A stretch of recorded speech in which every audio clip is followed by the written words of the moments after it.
It's not my problem. Now, these words can come across as being quite harsh and quite rude.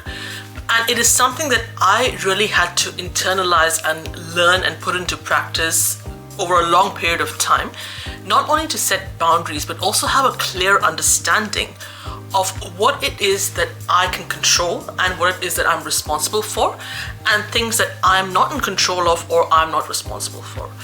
As healthcare professionals, we tend to have this sort of complex that we have to take on everyone else's problems, challenges, responsibilities, and burdens, and internalize them and take them in as our own and solve them and get everyone to a better place. We sort of want to be everyone to everything, and we want to be everyone's heroes. And in this video, I'm going to dispel for you a lot of the things that you are not responsible for as a healthcare professional when it comes to working with your patients. Welcome back to my channel, everybody. Thank you very much, as always, for joining me every week to be a part of this community, to get some of the tips and strategies and the content that I put out on this channel. My name is Shweta. I'm the founder of Healthy Dynamics. We are a coaching practice that helps healthcare professionals who are from English as a second language backgrounds. So in other words, you speak English, you're not fluent at it, but you speak it at a reasonable level. You're probably at an intermediate level at most, and you either are based in a country where that is English speaking, and your first language is something that's other than English, so it can be an Indian language, Asian language, so many languages on this planet, and you work with patients or clients in a face-to-face or an online role on a daily basis, and you want to get better at how you can communicate, not just improve your language fluency, but also to communicate overall with your clients and patients in order to connect better with them, build better relationships with them, and get referrals, recommendations, positive testimonials, feedback, and progress in your career in the process. So if that's something that you're looking to improve yourself on, I put out content on this channel every week where I speak about strategies in the communication space in that context. So you've absolutely come to the right place. So the inspiration for this particular video came from an episode of Jay Shetty's podcast that I listen to every week, where he actually talks about what are some of the things that we are not responsible for when it comes to connecting with others. I'm going to leave a link to that episode in the description box below, so you can check that out just to get a bit of context on what exactly I'm covering on some of the things that we as healthcare professionals are not responsible for.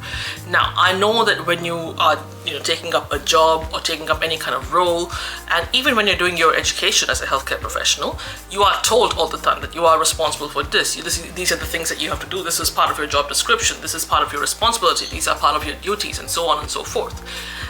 But we're never told what are the things that we are not responsible for.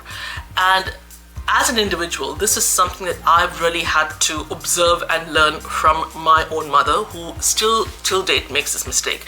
She feels at work that she is responsible for everything and everyone, not just her immediate patients. She doesn't see patients anyway, but because she's in an administrative role in her current workplace, so she's not just a pathologist, she's also the department head.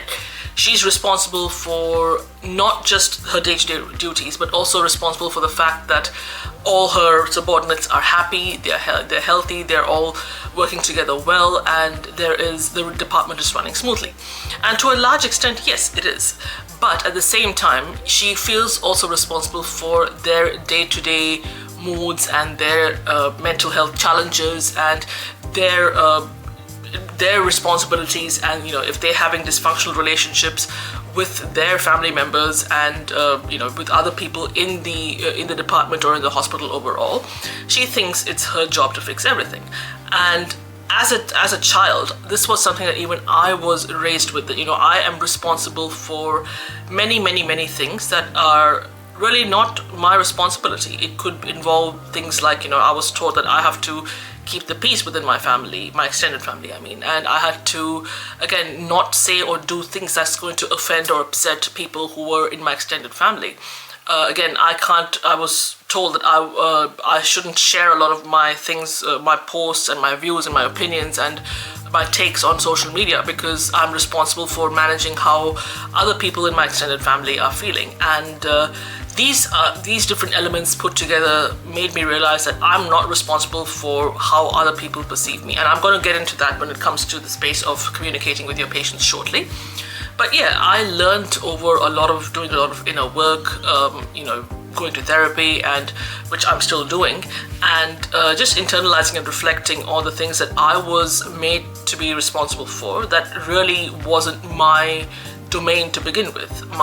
I eventually, sooner or later, I did realize that I'm only responsible for what my actions, that what is this that I'm doing my duty. Like let's say, for example, let's talk about what I do on this channel here. It is my responsibility to put out videos every week. It's my responsibility to bring value to my audience, but it's not my responsibility to appease to my audience. So if I'm going to say something that's going to offend or upset or rub somebody in the wrong way, if you're watching this video and you unsubscribe as a result of that, that's not really my responsibility. That's not really my problem to fix. And I have had to translate that into many other different areas in my life.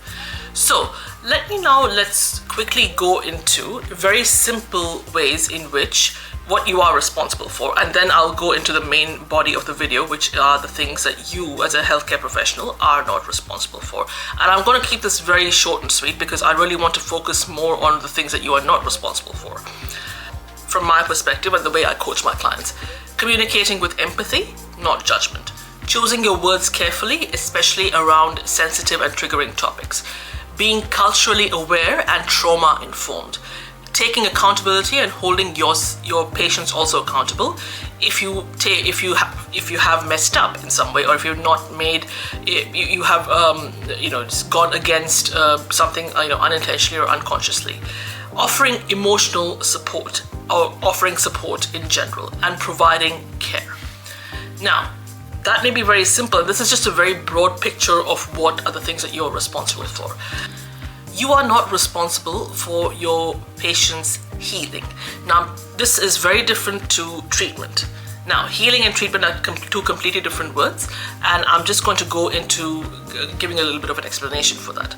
You as a healthcare professional, it's your responsibility to provide them guidance, support, tools, and strategies and practices that they can put into place in order to heal themselves. Now, this is very common when it comes to if you're a therapist and you're working with people who have dealt with trauma in some way, shape, or form over a period of time. So yes, you are responsible for helping them manage that trauma, or helping them put into practice things that can help them live a good life without having that trauma dictate every move in their life. However, it is not your job as a therapist to heal every emotional wound that they have incurred as a result of their trauma. And a lot of healthcare professionals feel this way, that I have to heal every single patient. No, healing is something that you do obviously as a patient. You take responsibility and you hold yourself accountable in order to heal from whatever it is that caused you to have ill health or hurt you emotionally, or whatever the case may be. So you are not responsible for the healing of your patients. You are not responsible for your patients' preconceived biases and assumptions. Now, this could be due to a lot of factors. I talk about bias quite a lot on LinkedIn and over here. But a lot of patients can have biases in relation to someone's race, someone's appearance, someone's ethnicity, someone's religion, someone's sexuality, someone's gender, or whatever the case may be. And you can't 100% blame the patient that they are having these biases and assumptions. They may well be within their reason to have them, and it could be also because of what they experienced in their past and what they were brought up with to have these biases. For example, now, because I come from India, and I know that at the moment there is a big war that's going to happen between India and Pakistan that's been scheduled anytime soon because of an issue, some sort of religious attacks that happened over the years. And as a result, a lot of Indian Hindus, such as myself, not me personally, but a lot of Indian Hindus have a lot of preconceived hatred, and they discriminate a lot against Muslim people, and they do the same thing towards us. And this can well happen in a healthcare setting. You can have a patient who can be a staunch Hindu, and they may say that I don't want to work with a healthcare professional who's Muslim. That's obviously not the case with me. I have a lot of Muslim friends. A lot of my followers on LinkedIn are Muslims. My very first client for Ida was a Muslim. So I have absolutely no issues with Muslims, and I also don't paint every single Muslim under the same brush. The people who are doing this are religious extremists, and that's a very small minority of it. But this is the reason why, religion and cultures, they indoctrinate people into hating on each other. But then again, that's not within your control. That's not something that you created, and it's not something for you to fix.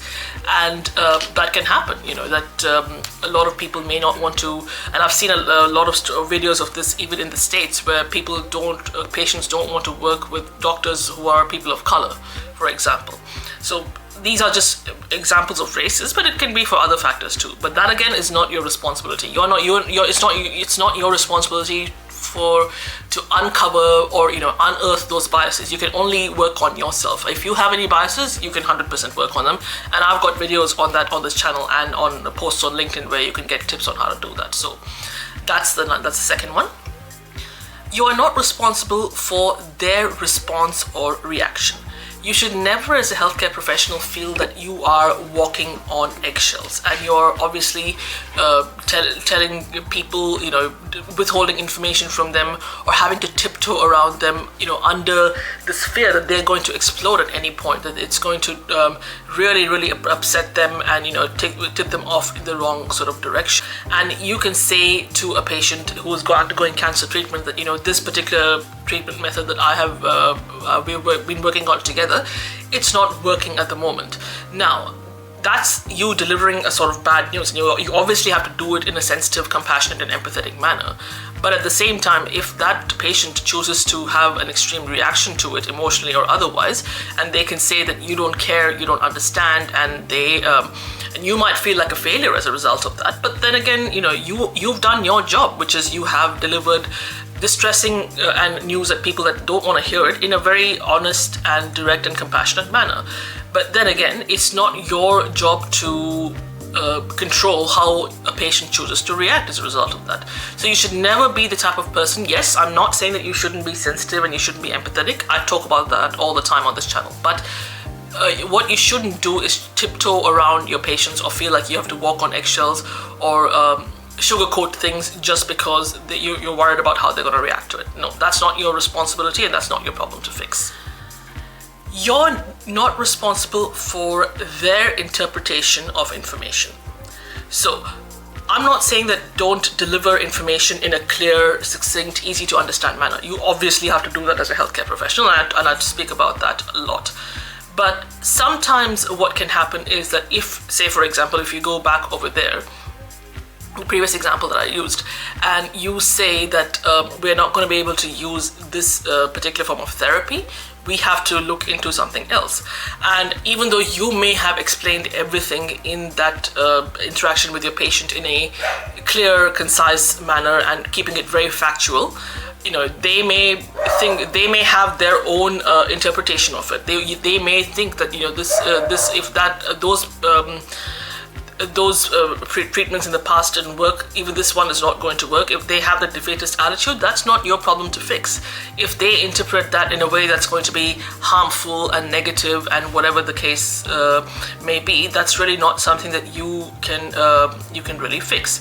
So say for example, you can be a pulmonologist, and you can have a patient who has a chronic or has been diagnosed with lung cancer, or having some sort of respiratory condition, and you'd have to obviously recommend them to stop smoking, and they could be a chain smoker, and that patient snaps as a result of that, and they just say to you that you're being cold and judgmental. And you're obviously trying to help, and what you're saying is not incorrect. I live with two chain smokers, my partner and my mother-in-law. So they also get very, very defensive when it comes to me telling them to quit smoking, or anybody else telling them. Even if the doctor tells them to quit smoking, they take it very, very personally. So that's not your fault. They have perceived your information that you've conveyed to them through their own filter. Their conditioning, their trauma, their fear, their beliefs, their health literacy, and whatever the case may be. So again, that's not something that you are responsible for. in any way. You can only offer clarity and care, but you cannot control their response to it. And finally, you are not responsible for keeping the peace.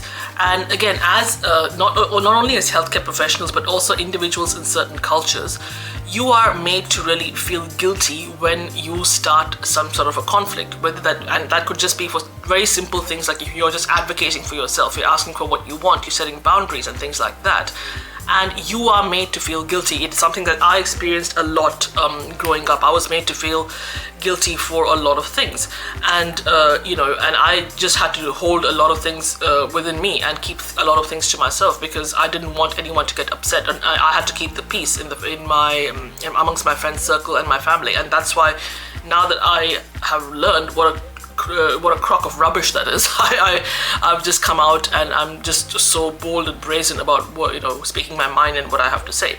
But going back to healthcare, being respectful, that's something you have to do all the time, doesn't mean that you keep the peace. So sometimes you have to deliver uncomfortable truths, but in a kind and compassionate manner and with integrity. Things like this, especially when it comes to delivering bad news, for example, you may be someone who works in palliative care, and you see those types of patients, and you have to give that information that one of the patients have to go into hospice, or you're telling that information through giving that information to their family members. But then again, if you don't do that, again, will be that's going to create problems in itself, but temporarily it's going to be disrupt how the patients and their family members feel if they're coming to know that one of their family members does have to go into palliative care or hospice centers because their life is almost coming to an end. And again, it's not your job to keep the peace within that if there's already underlying conflict in the family as a result of one of their members being unwell.